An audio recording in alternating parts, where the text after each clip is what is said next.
I was so surprised at how much life was underwater. All I saw around me were dogs and cats and birds.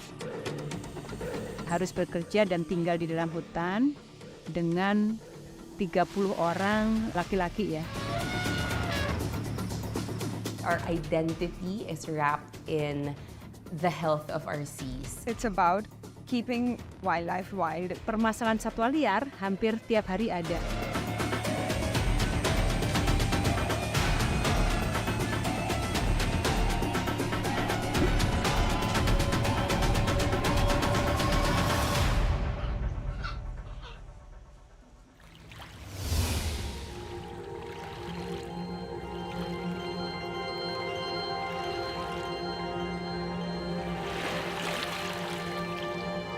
I love the sea so much and I want other people to love it. And I want that joy to be contagious with the work that we're doing in, say, Philippine seas. When I was growing up, our summers would always be spent by and in the sea.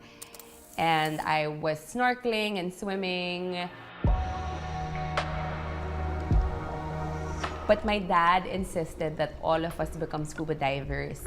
So I took a scuba diving course at 15 years old in Anilao in Batangas, and I was so surprised at how much life was underwater and how much color, and I have been scuba diving since then.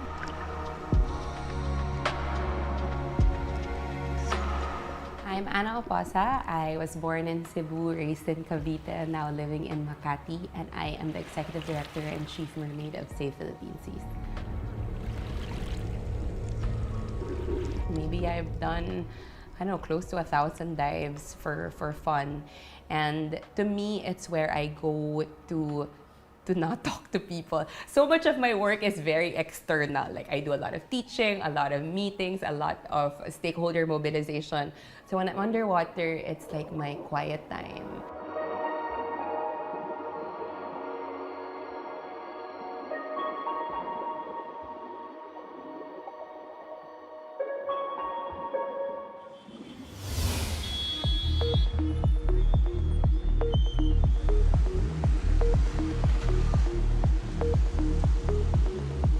I was walking back home from school, and then I noticed this tree had been, felled for road widening.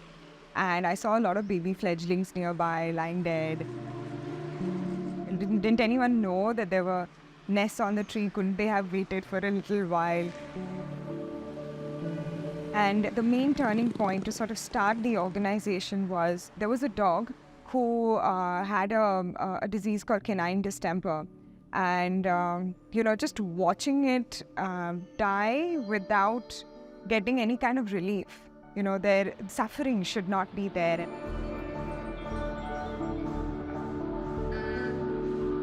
This was in early 2007. I had a job at that time. I was working with a healthcare company, and I decided to quit.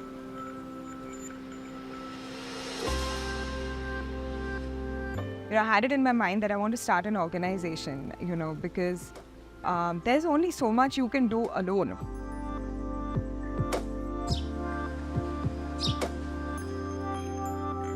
My name is Neha. I'm the founder and president of Rescue Charitable Trust. I would call myself an animal rescue specialist. I'm a born and brought up Mumbai girl in that sense.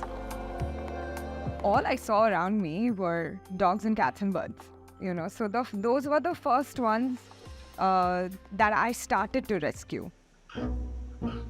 In 2014, when the slaughter ban was enforced, nobody thought of the aftermath of what's going to happen with that. So suddenly you have a whole load of cattle that's abandoned and eating plastic, getting into road accidents. So that's when we started doing more large animal work.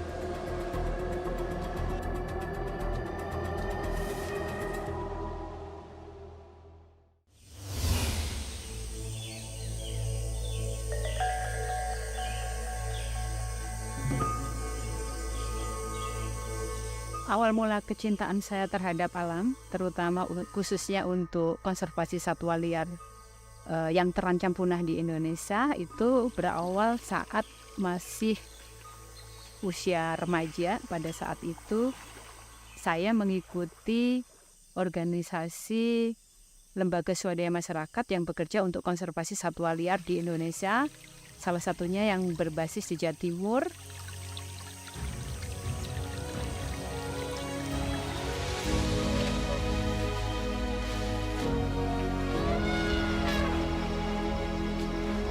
Nama saya Asia.Yanti, saya seorang dokter hewan untuk konservasi satwa liar, bekerja di Balai Besar Taman Nasional Bukit Barisan Selatan, Kementerian Lingkungan Hidup dan Kehutanan, Republik Indonesia.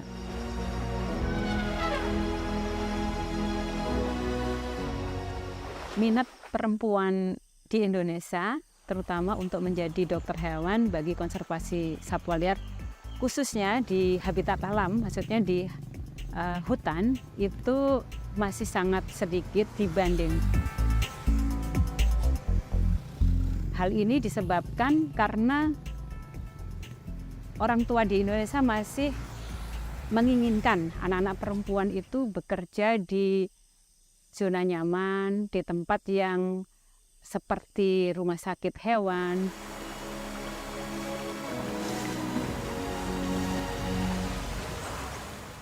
Kenapa saya pada akhirnya fokus untuk konservasi satwa di habitat? Karena pada saat saya mengunjungi Sumatera, yang saya lihat adalah gajah-gajah dengan kondisi kesehatan sangat memprihatinkan.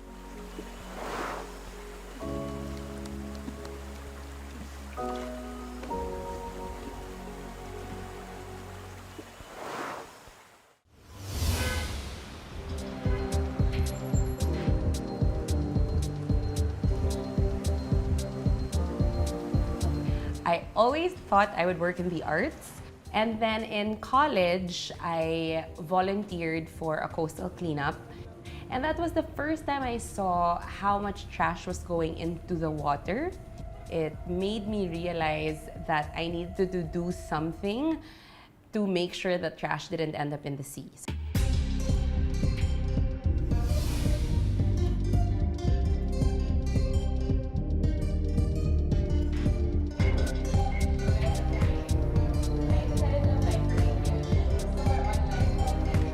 So that's how Viddsee started.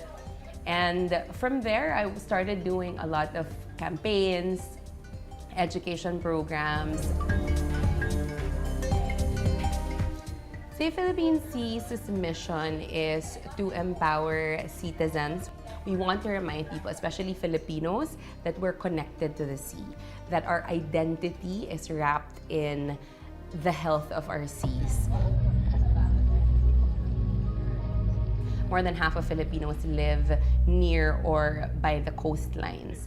And yet, whatever illegal and destructive practices you can imagine is being done in the Philippines or was started by Filipinos.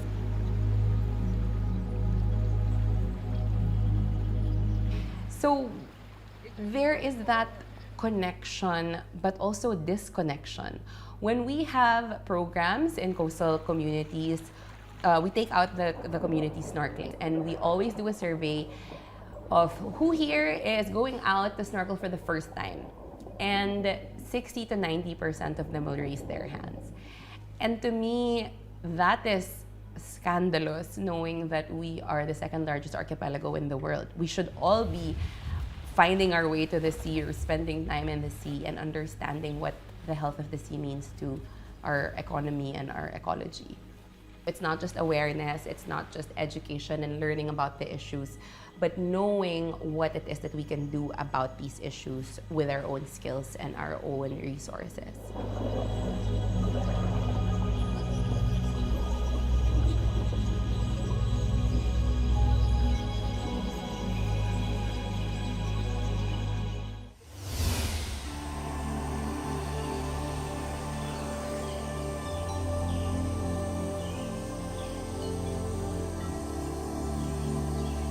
Tantangan berikutnya setelah saya bekerja di Sumatera untuk menangani mamalia besar yang ada di hutan Sumatera, yaitu di Provinsi Bengkulu. Tantangan berikutnya setelah saya bekerja di Sumatera untuk menangani mamalia besar yang ada di hutan Sumatera, yaitu di Provinsi Bengkulu. Tantangan berikutnya setelah saya bekerja di Sumatera untuk menangani mamalia besar yang ada di hutan Sumatera, yaitu di Provinsi Bengkulu.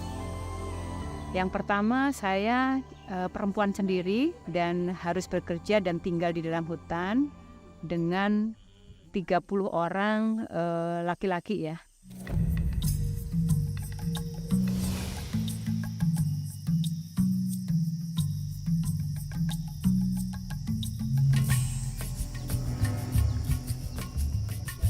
Apalagi kita datang sebelumnya belum ada dokter hewan, kemudian saya datang untuk membuat perubahan dalam hal manajemen kesehatan gajah di sana ya.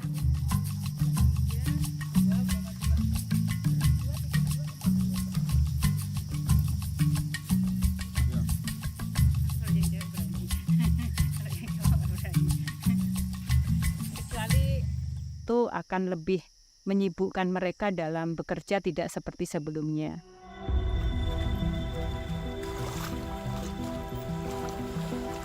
Terus tantangan yang kedua itu karena dokter hewan yang kerja di konservasi satwa tentu akan banyak beraktivitas di dalam hutan dengan medan yang tidak mudah. Kadang perbukitan, terus kita harus melewati sungai bagian hulu, dan berbagai tantangan alam lainnya.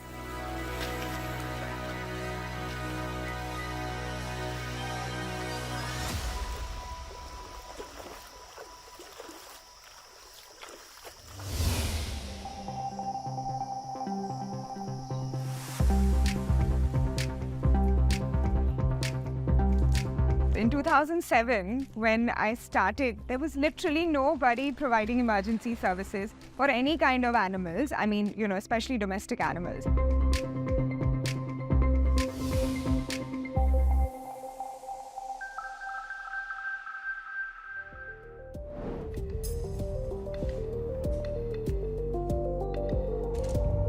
But this is what we do in general. So rescue, rehabilitate, reintroduce, and educate.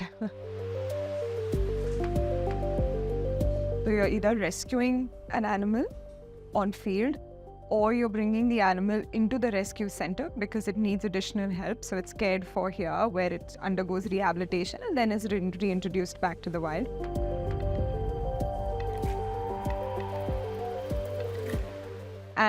Or the third situation you kind of respond to is, a conflict situation where you're trying to mitigate a conflict that's happening. Now, that, for example, could be, maybe a leopard made a livestock kill and people are angry, about it, and you're trying to mitigate that. Our prevention activities are focused on community awareness, education.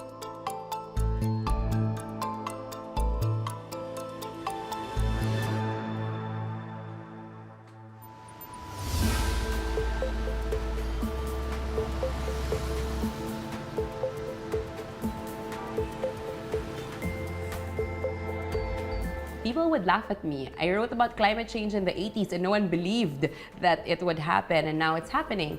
And in a way, I'm lucky because the issues are too big to ignore, but at the same time, not lucky because it means we have screwed up the world so much that we need more marine conservationists and environmental conservationists.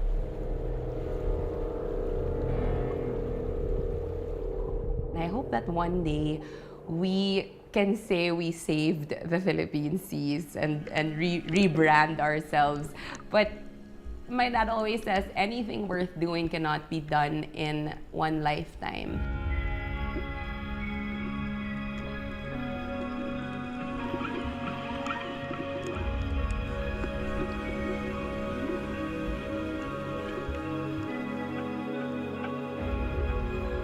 So I will do my work and make sure I pass it on to other people, to younger generations who can continue doing the work that we do and build on it.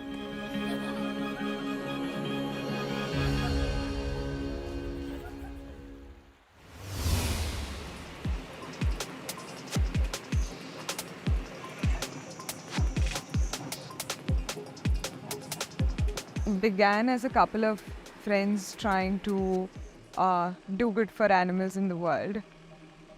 I realized that you can do that for a short while.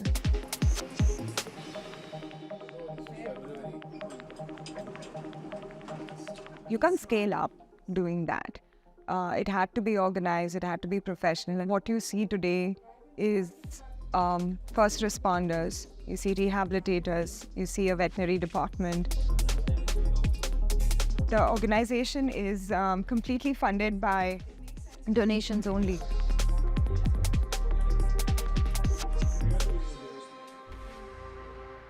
All these challenges, and in a growing country like India, I think we're at a point where incidents are higher simply because of so many changes in our environment.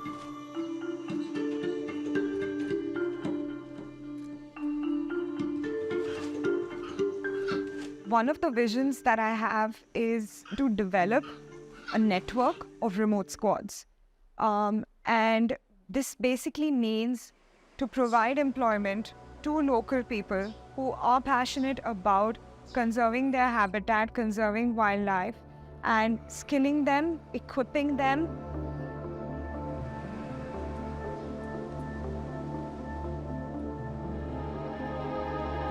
It's about keeping, wildlife wild. It's about sending them back to the wild. We're not a zoo.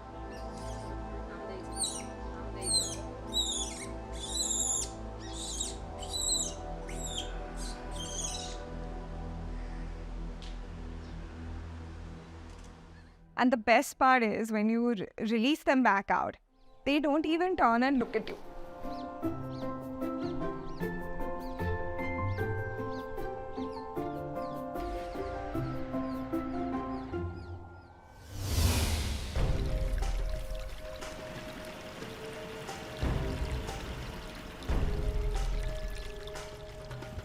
Permasalahan satwa liar hampir tiap hari ada, dari Pulau Sumatera sampai Papua. Dokter hewan untuk satwa liar dibutuhkan untuk menangani satwa liar yang bermasalah seperti kasus perburuan, korban konflik dengan manusia, dan juga yang sakit.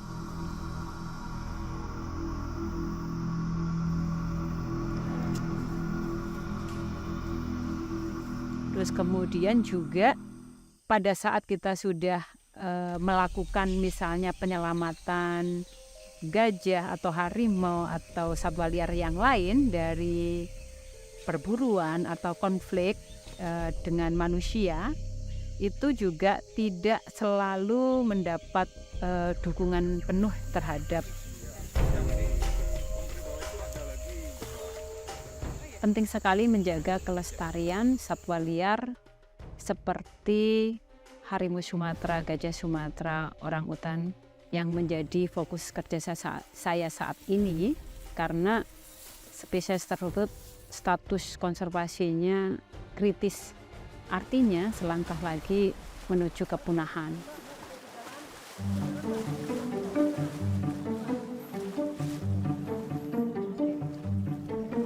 Bagi yang ingin menjadi dokter hewan untuk konservasi satwa liar di habitat alam, hal utama yang perlu diperhatikan adalah yang pertama, kita harus menyukai alam dulu. Harus mencintai alam, kemudian menyukai hutannya, karena itu memang tempat kita bekerja, dan isinya, menyukai satwa liarnya.